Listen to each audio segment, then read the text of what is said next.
Good morning, Columbia City. All right, last time I talked to you about the adventure of the Appalachian Trail.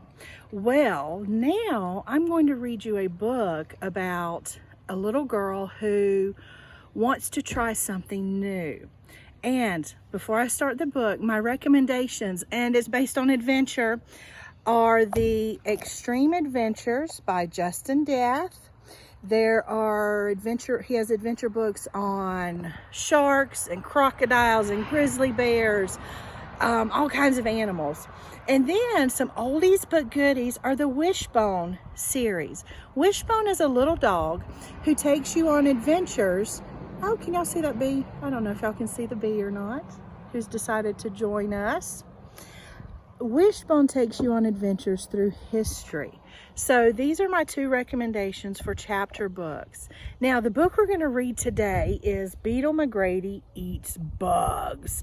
And that bee was just kind of a sign that this was a great book for us to read. This book is a 2.6. The quiz number is 86750. So let's see what Beetle McGrady is going to do. Oh, she's got a bug on the end of her tongue. And then look at the ant with the binoculars.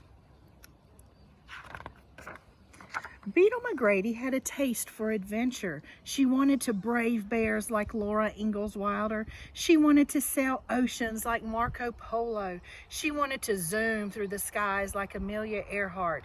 She dreamed of being a real explorer, a true pioneer. Then came Fun with Food Week in Mr. Wrigley's science class and the ant. On Monday, Table 6 made a food pyramid. Lacey cut out magazine pictures of artichokes, Roger drew cheese, Mona glued oatmeal cookies under cereals, and stuck a juice box next to fruit. Beetle found a hot dog, a hamburger, and an ant.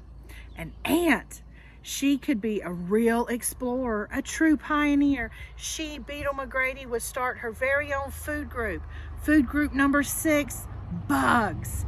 Beetle reached to paste the ant at the top of the pyramid, but she dropped it. Ick! There's an ant on my artichoke, yelled Lacey. Ew, said Roger. A bug is not a food, said Mona. It says here people in Australia and Argentina eat ants for protein, Beetle said. I bet they even eat ants as far away as Antarctica. Does it say in there to stay away from Antarctica? Asked Mona. I would eat an ant in a second, said Beetle. Prove it, said Lacey. Prove it, said Roger. Uh-oh, said Mona. Time to play Antarctica, Lacey yelled on the playground. I'll find the ant, said Roger, crawling through the grass. I can't watch, said Mona. She put on her sunglasses. Pioneers ate boiled locusts. Explorers ate worms. Even Laura Ingalls Wilder ate cricket pie. But suddenly, Beetle McGrady did not feel like a brave explorer. She did not feel like a daring pioneer. I'm not hungry, Beetle blurted. I already had lunch. Dare, double dare, said Roger. Not today, Beetle told them. Tomorrow. At 1:07 p.m. on Tuesday, she, Beetle McGrady, would eat an ant. Beetle practiced her ant eating on potato chips. Crunch. She practiced on raisins. Squish. But potato chips did not crawl, and raisins did not have legs. The next day at recess, Lacey was first to catch an honest-to-goodness member of food group number 6. Beetle took the ant. She closed her eyes. She, Beetle McGrady, set the itchy, twitchy, buggly-wuggly ant on the tip of her tongue. The ant was tickly. The ant was creepy. The ant was crawly. If she ate the ant, she would be a real explorer, a true pioneer. Beetle, A for Anteater McGrady. All she had to do was swallow one teeny tiny gulp. Look at this little ant. And he's all bundled up like he's from Antarctica. Blah! Beetle spit out the ant. Beetle can't eat an ant. Beetle can't eat an ant, Lacey and Roger chanted. She, Beetle McGrady, was not an explorer. She was not a pioneer. She was not even Beetle, A for Anteater McGrady, Don't feel bad, said Mona. Who wants to be best friends with an anteater? Fun with Food Week was not so fun anymore. On Wednesday, Beetle's whole class made up a recipe for rattlesnake stew, except Beetle. Mr. Wrigley told them about a 2,000-pound popcorn ball. Beetle did not even raise an eyebrow, and when Table 6 conducted an experiment on bubble gum, Beetle just chewed her pencil. Beetle, don't you want to chew gum in school? Asked Mona. Shh, said Beetle. I'm writing a poem. It's called The Ant Not Eaten. Oh no, you're still thinking about that ant? I want to be brave, said Beetle. I'm about as brave as a mealworm. A mealworm is not an explorer. A mealworm is not a pioneer. On Thursday, Mr. Wrigley announced, today we're going to explore new foods. Beetle explored a chickpea sandwich named falafel. Roger called it awful. She ate the food of pilgrims, corn with lima beans. Succotash gives you a rash, said Lacey. Beetle even tasted Japanese fish eggs and Chinese bird's nest soup. Fish eggs smell like an art project, said Mona, and bird's nests look like cow hair. She put on her sunglasses. Mr. Wrigley says people risk their lives to get the nests from caves, said Beetle. Mr. Wrigley says they're made of spit, said Mona. It was no use. Falafel was not an ant, succotash was not an ant, and bird's nest soup did not make her Marco Polo. Bird's nest soup just made her a spit eater. That kind of sounds gross. Finally, it was Friday. A special visitor came to class. Second grade, said Mr. Wrigley. Say hello to Chef Suzanne from the famous restaurant Chez Chanel. Chef Suzanne unpacked dish after delicious-smelling dish. Pork rinds, pine nuts. What's under those lids? Beetle whispered. Ta-da! Chef Suzanne uncovered the first plate.